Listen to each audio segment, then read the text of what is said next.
Magandang gabi po sa ating lahat. Ito po ang inyong lingkod, ang Munting Tinig ng Ordinaryong Filipino.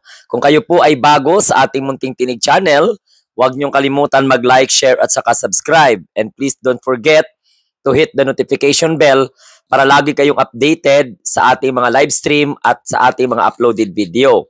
So, ngayon, ang pag-usapan natin mga kamunting tinig ay ang isa sa mga, alam nyo naman, matagal ko pong sinabi sa inyo noon pa man na isa po sa aking senatoriables ay walang iba kundi si Attorney Benhur Abalos. So, gusto ko pong ibida sa inyo, mga kamunting tinig, na aside sa panawagan natin na mabigyan ng matino ng mga senador, okay, ang ating mahal na Pangulo, syempre natural, isa din sa mga characteristics na hinahanap natin sa ating mga mambabatas ay yung may puso para sa Pilipino.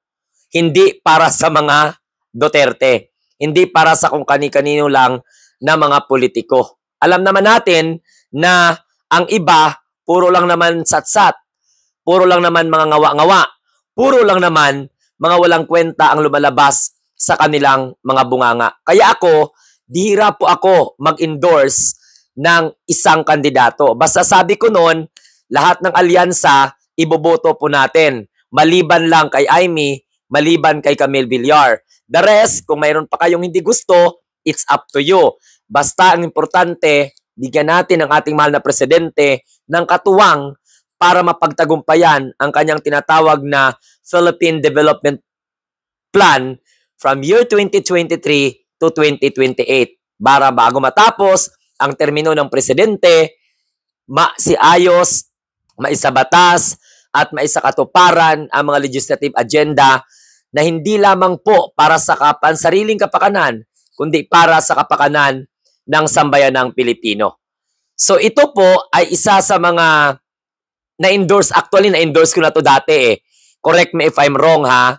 Sa mga mag-comment po dyan, ito po ay isa sa mga pinananawagan ko sa aking mga subscribers na tulungan po natin panalunin ang matino na kandidato. So pakinggan po ninyo mga kamunting tinig ang kanyang plataforma para ma-consider ninyo kasi isang linggo na lang, mahigit isang linggo na lang mga kamunting tinig, magkakaroon na tayo ng halalan. At sigurado mga kamunting tinig na ang kampo ng padapa wala ng laban ay sisigaw na sila po ay dinaya dahil lahat sila mananalo.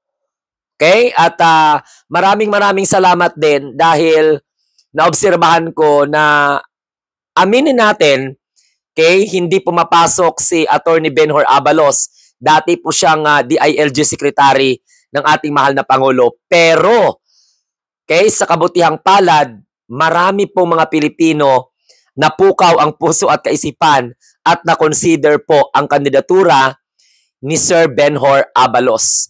So, pakinggan po ninyo at pagnilay-nilayan mga kamunting tinig. Dahil, nung nakita ko itong advertisement niya, yung political ads niya, alay naman sa kung ano yung gusto kong mangyari at itong tao na to, wala itong yabang.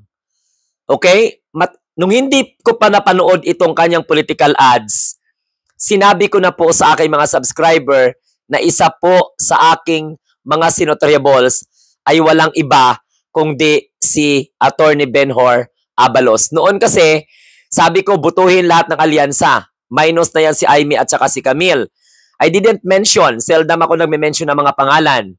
Pero sa punto na ito, suportahan po natin at panuorin muna natin itong sinasabi po ng ating kagalang-galang na dating Department of Interior and Local Government, Sir Benhur Abalos, dating performing mayor ng Mandaluyong. Sa mga minamahal kong kababayan at kapwa ko Pilipino, isang linggo na lamang po bago ang eleksyon. Sa kabila ng ating pagiging abala sa araw-araw, mahalaga pa rin pagandaan natin ang nalalapit na butuhan, ang parating na halalan, ang magluluklok ng mga susunod nating mambabatas na Senado, ang magbabalangkas sa mga batas at polisiya na magsisilbing direksyon ng ating bansa sa susunod na 6 na taon. Ako po si Benar Abalos. Iba't ibang posisyon sa gobyerno sa higit na 30 taon ang aking kapaglikuran. Mula sa pagiging konsehal, mayor at congressman ng Mandaluyong, MMDA chairman, hanggang sa pagiging DILG secretary.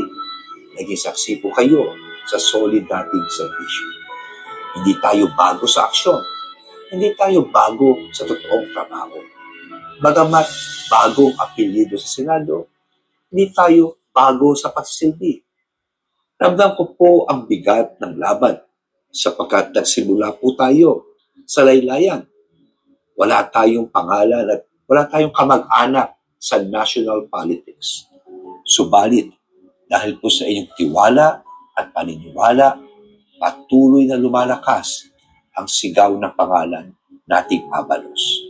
Nagsimula tayo bilang pang 35 lamang nung matagal na sa survey. Ngunit ngayon, tayo po ay nasa Magic 12 na. Hindi po ito milagro. Bunga po ito ng inyong tiwala sa ating solid na track record, paninindigan at tatapuman. At ano pang gagawin natin kung tayo malulukong sa Senado? Ang unang-una nating gagawin ay aamyendahan natin ang rice tariffication bill. Anong ibig sabihin ito? Papalakasin natin ang ahensya ng NFA para bumili ng magandang presyo sa magsasaka, palay, at kaagad ibenta sa publiko sa tamang presyo rin. Papalakasin natin ang ating mga lokal na mga magsasaka. Tulong ito sa ating magsasaka at para bumalik ang sigla ng ating palayan at sakahan. Pangalawa at pinaka-importante, papababayan natin ang kuryente. Dati po, hindi na po ako pumayag na malagyan ng buwis ito. This was 20 years ago nung ako isang congressman. Ngayon po, after 20 years, pangalawa tayo sa pinakamahal na kuryente sa buong ASEAN. Dahil sa patong-patong na buwis. Generation charge 12%, transmission charge 12%, distribution charge 12%, at meron pang systems loss. Ina-assure ko sa iyo, isa ito sa una ko ipapile para bumaba ang kuryente sa ating bansa, dumami ang negosyo at dumami ang trabaho. Dahil kung dati hinindi ako ito, tatabasin po natin ito na gusto ang mga buwis na ito. Pabahay para sa bawat pamilyang Pilipino. Nagawa na po namin sa Mandaluyong ito. Kulang-kulang 7,700 na mga pamilya na dati walang lupa at walang bahay at wala po silang tirahan. Ngayon po sila may mga titulo na.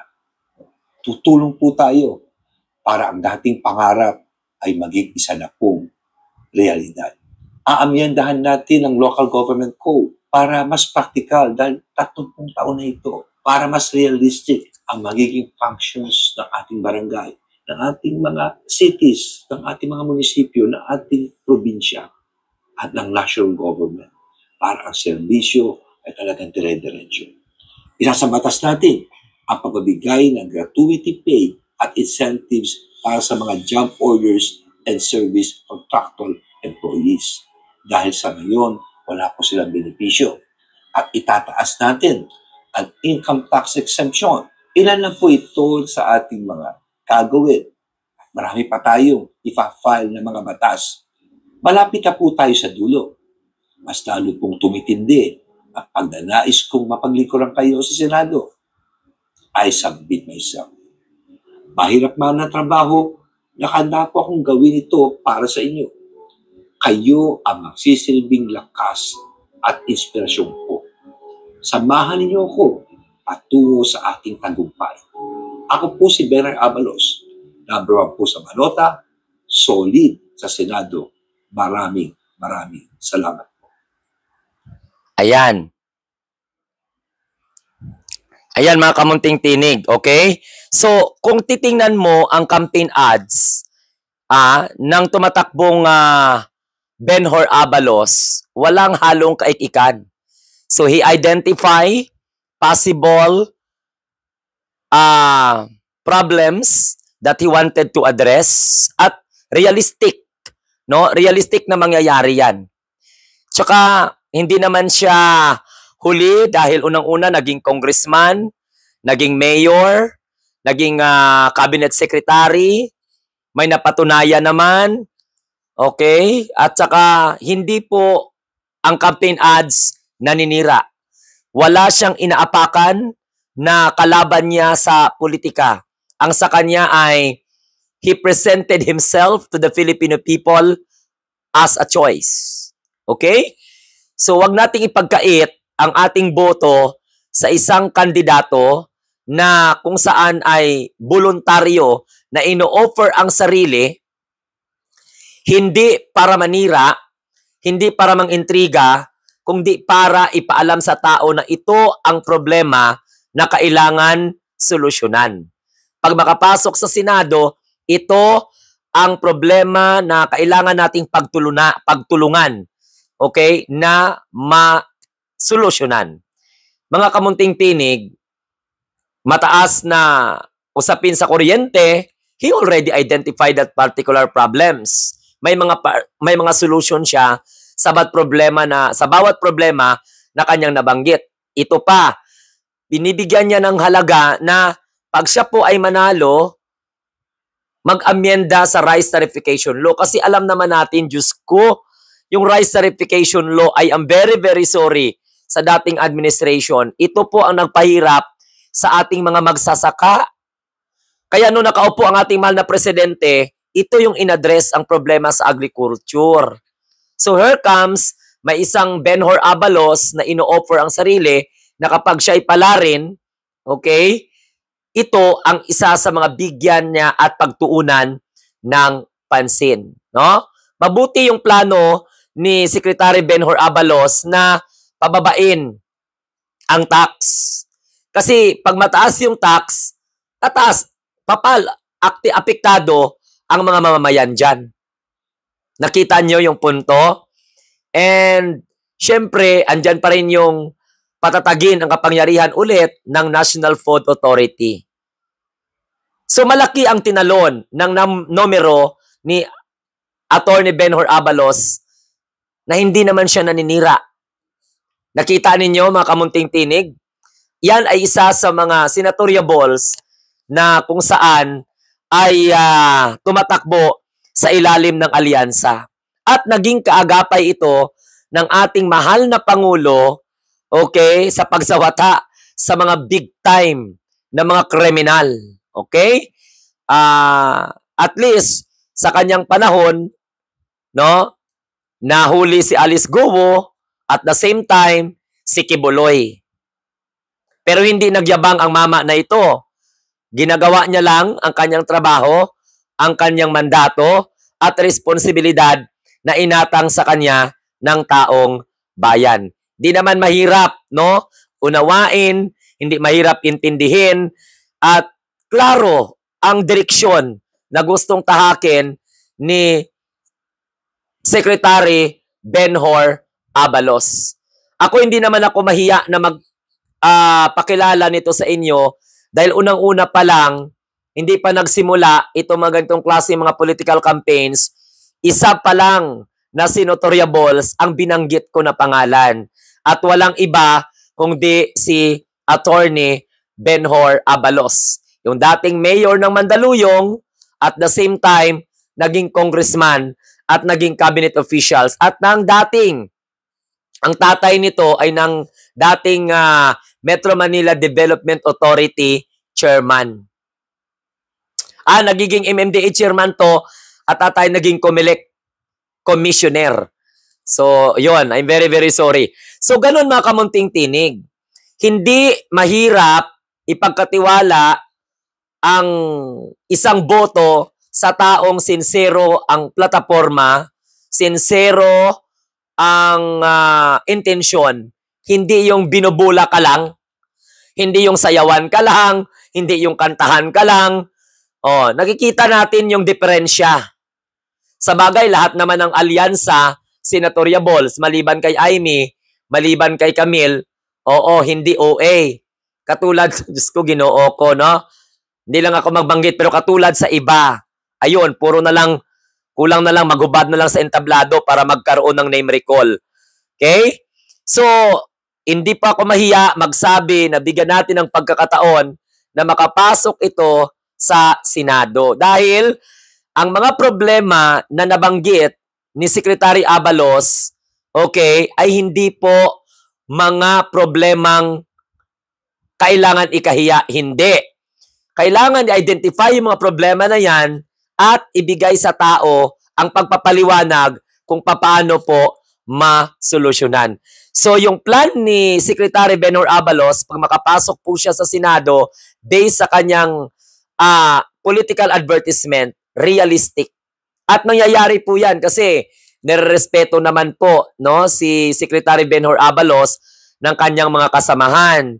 Dahil matino naman itong tao, matino naman po magtrabaho, at the same time, isa sa mga pinagkakatiwalaan ng ating mahal na Pangulong Bongbong Marcos. Kaagapay ng ating mahal na Pangulo, okay, para sa pagbibigay ng totoong serbisyo sa taong bayan.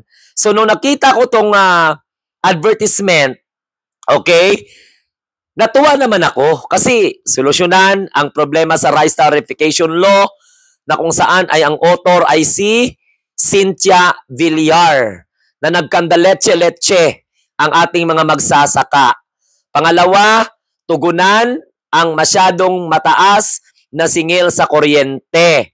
At mayroon din pong programa ang ating mahal na Secretary Benhur Abalos sa mga magsasaka at the same time para sa taong bayan, hindi para sa kung kani-kanino man na mga politiko.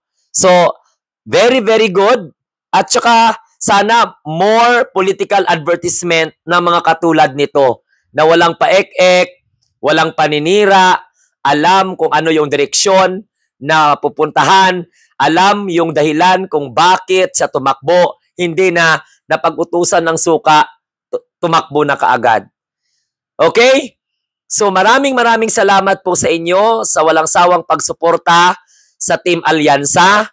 Of course, lalong-lalo na po sa pag-consider kay Secretary Benhur Abalos. Hindi naman po mahirap, no, na maalala dahil siya po ay number 1.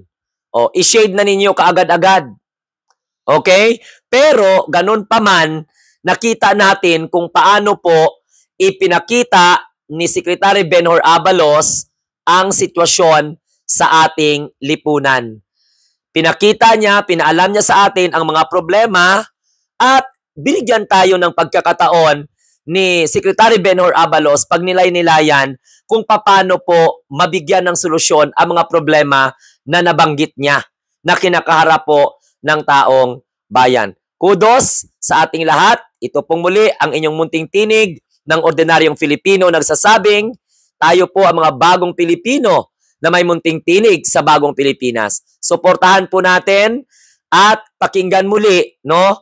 Unawain muli ang nais marating at gawin ng Secretary Benhur Abalos pag siya po ay makapasok sa Senado. So, yan ang mga klaseng leader ang kailangan natin. No? Yung may vision, yung hindi lang putak ng putak, yung hindi lang paninira ng paninira, kundi alam ang dahilan, alam ang direksyon na gustong tahakin kapag nahalal at nabigyan ng mandato ng taong bayan. So, adios, God bless, and mabuhay po tayong lahat. Kay number 1 po sa balota yan, si Secretary Benhur Abalos. So, pangalawa ko na po ito na banggit, no, ng pangalan ni Secretary Benhur Abalos na suportahan po natin sa darating na eleksyon. 1 linggo na lang, mga kamunting tinig. Ibigay pa ba natin sa kanino? Huwag nating kalimutan ang mga matitino. Okay? Alyansa para sa bagong Pilipinas. Kabilang po dyan si Secretary Benhur Abalos.